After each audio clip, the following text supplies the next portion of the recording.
রামোনা একজন বিধবা এবং 2 সন্তানের মা। একটি দুর্ঘটনায় তিনি তার স্বামী ডেভিডকে হারিয়েছেন এবং নিজেও পায়ে অনেক চোট পেয়েছেন। রামোনা তার ছেলে টেলর এবং মেয়ে অ্যানিকে নিয়ে একাই থাকতেন। হঠাৎ একদিন তাদের বাড়ির উঠোনে একটা রহস্যময়ী মহিলাকে বসে থাকতে দেখা যায়। মহিলাটির মুখ কালো কাপড়ে ঢাকা ছিল। তারা তখন বাড়ি থেকে ওই মহিলাটির ওপর নজর রাখতে থাকে। তারা লক্ষ্য করে ওই মহিলাটি সারা দিনে একবারও সেখান থেকে ওঠেনি। ব্যাপারটা তাদের কাছে অদ্ভুত লাগে। তখন রামোনা বাচ্চাদের রেখে একাই ওই মহিলাটির সাথে কথা বলতে যায়।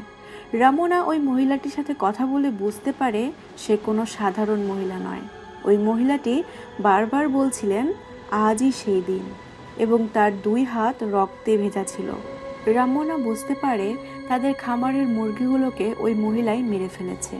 তাদের পোষা কুকুর চার্লিও ওই মহিলাটিকে দেখে অনেক চিৎকার করছিল।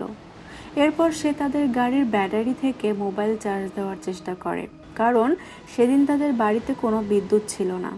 এরপর রামোনা বাড়ির ভেতরে এসে দরজা জানালা ভালো করে বন্ধ করে দেয়। টেলর বারবার ওই মহিলার ব্যাপারে জিজ্ঞাসা করলেও রামোনা তার ব্যাপারে তাকে কিছুই বলে না। কিছুক্ষণ পর তারা খেয়াল করে ওই মহিলাটি তাদের বাড়ির দিকে কিছুটা এগিয়ে এসেছে। এরপর অনেকটা সময় কেটে যায়। যত সময় যাচ্ছিল ওই মহিলাটি তত রহস্যময় হয়ে উঠছিল। তবে রামোনা এটা প্রথমেই বুঝতে পেরেছিল, কিন্তু সে তার ছেলে মেয়েদের কাছে সব কিছু গোপন করছিল। রামোনা তাদের কুকুর চার্লিকে খুঁজতে বাইরে আসে, কিন্তু সে তাকে খুঁজে পায় না, কারণ ওই মহিলাটি অনেকক্ষণ আগেই চার্লিকে মেরে ফেলেছে। এই সব কিছু দেখে সে অনেক চিন্তিত ছিল। তার উপরে তার ছেলে বারবার ওই মহিলাটির ব্যাপারে তাকে জিজ্ঞাসা করছিল। তখন সে রাগের মাথায় টেলরকে মেরে বসে। টেলর তখন রাগে তার মাকে ঘরে আটকে রেখে বাহিরে যায় ওই মহিলাটির রহস্য জানার জন্য। ওই মহিলাটির কাছ থেকে টেলর তার বাবার মৃত্যুর ব্যাপারে একটা সত্য জানতে পারে, এবং সে তখন তার মায়ের কাছে এসে ওই ব্যাপারে জিজ্ঞাসা করে। তখন তার মা তাকে সবটা বলে। আসলে রামোনা ছিল উচ্চাকাঙ্ক্ষী। সে সাধারণভাবে জীবনযাপন করতে চাইতো না। তার হাজবেন্ড ডেভিড তাকে খুশি করার অনেক চেষ্টা করত, কিন্তু কিছুতেই যেন রামোনা খুশি থাকতে পারত না। যেদিন ডেভিড অ্যাক্সিডেন্টে মারা যায় সেদিন তারা এই ব্যাপারগুলো নিয়েই নিজেদের মধ্যে কথা কাটাকাটি করছিল। এরপর তারা দুজনেই বাড়ি ফেরার জন্য বেরিয়ে পড়ে, এবং সেদিন গাড়ি রামোনা চালাচ্ছিল, কিন্তু সে তার ছেলে মেয়েদের মিথ্যা বলেছিল যে সেদিন তার বাবাই গাড়ি চালাচ্ছিল। এরপর ওই মহিলা তাদের বাড়িতে হামলা করে।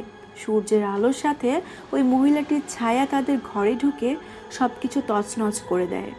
তারা বাঁচার জন্য তাদের বাড়ির চিলেকোঠায় গিয়ে লুকিয়ে পড়ে, কিন্তু ওই মহিলাটি সেখানেও চলে আসে এবং অ্যানিকে নিয়ে চলে যায়।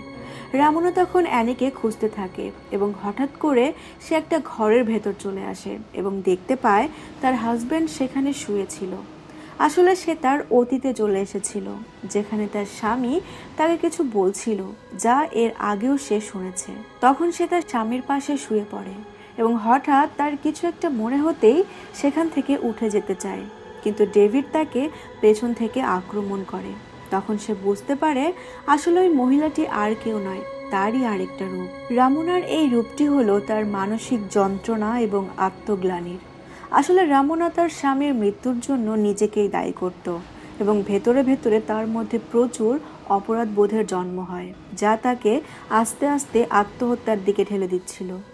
রামোনা তখন তার সন্তানদের ওই বাড়ি থেকে বের করে দেয় এবং নিজে আত্মহত্যার প্রস্তুতি নেয়। সেই রহস্যময়ী নারী তাকে জোরপূর্বক আত্মহত্যা করতে বাধ্য করছিল, কিন্তু শেষ পর্যন্ত রামোনা এই মানসিক যন্ত্রণার কাছে হার মানে না। সে সমস্ত কিছু উপেক্ষা করে নতুন জীবন শুরু করতে চায়।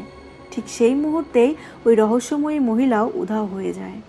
মুভি শেষে আমরা দেখতে পাই রামোনা তার সন্তানদের সাথে তাদের নতুন জীবন শুরু করছে, যেখানে শোক, অপরাধবোধ, মানসিক যন্ত্রণারূপী সেই রহস্যময়ী নারীর কোনো অস্তিত্ব ছিল না।